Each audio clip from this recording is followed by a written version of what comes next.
Hello and welcome students, জ্ঞানজ্যোতি coaching সেন্টারের পক্ষ থেকে তোমাদের সকলকে আরো একবার স্বাগত।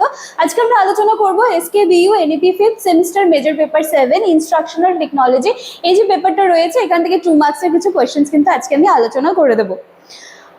ক্লাস বা আলোচনার বিষয় শুরু করার আগে দেখো, তোমরা যারা চাইছো আমাদের সাথে যোগাযোগ করতে, কাইন্ডলি বোর্ডের কর্নারে দেওয়া দুটি নাম্বারের মধ্যে যে কোনো একটি নাম্বারে কিন্তু কল করে যোগাযোগ করে নিতে পারো। একটা ছোট্ট বিষয় এক্ষেত্রে মনে রাখবে, সোম থেকে শনিবারের মধ্যে অফিস আওয়ারে কিন্তু কল করবে, রবিবারটা একটুখানি স্কিপ করে যাবে। আচ্ছা, এবার আমরা চলে আসি কোর্স ফির বিষয়। দেখো, ফর এন্টায়ার সেমিস্টার, ঠিক আছে, তোমরা যেই সেমিস্টারেই থাকো না কেন, যাদের মেজর কোর্সে রয়েছো যারা, তো সেই ক্ষেত্রে কোর্স ফি কিন্তু ধার্য করা হয়েছে মাত্র 1199 টাকা।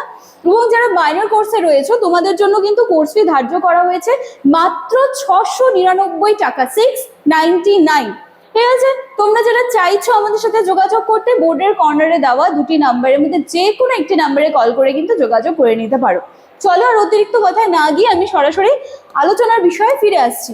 দেখো, এখান থেকে কিন্তু এগুলো সমস্তটাই 2 মার্কসের। দেখো, হোয়াট ইজ এডুকেশনাল টেকনোলজি? শিক্ষা প্রযুক্তি কি?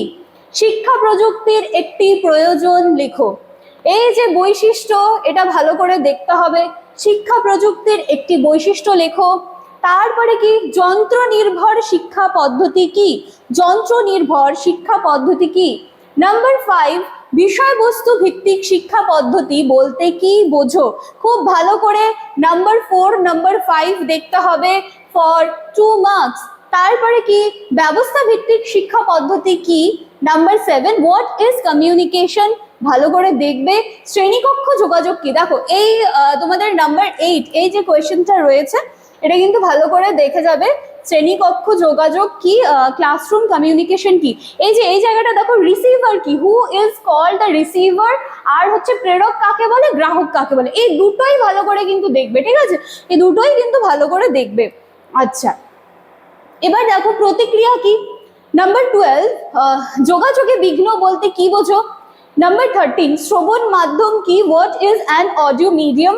তারপরে দেখো, এই যে অডিও মিডিয়াম, ভিজুয়াল মিডিয়াম, আমি কিন্তু এটা খুব বেশি ভুল না হলে নাম্বার 10 মানে 10 মার্কসের যে কোয়েশ্চেন্স গুলো ছিল সেখানে কিন্তু বলেছি যে এই যে জায়গাগুলো রয়েছে অডিও ভিজুয়াল, এই জায়গাগুলোর থেকে একটা না একটা প্রশ্ন কিন্তু তোমরা পাবে, তো ভালো করে কিন্তু দেখে যেও।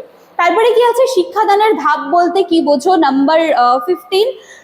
আচ্ছা, তো এই ছিল আমার পুরো 2 মার্কসের কিছু কোয়েশ্চেন্স। আমি সরে যাচ্ছি, তোমরা কিন্তু স্ক্রিনশট নিয়ে নাও।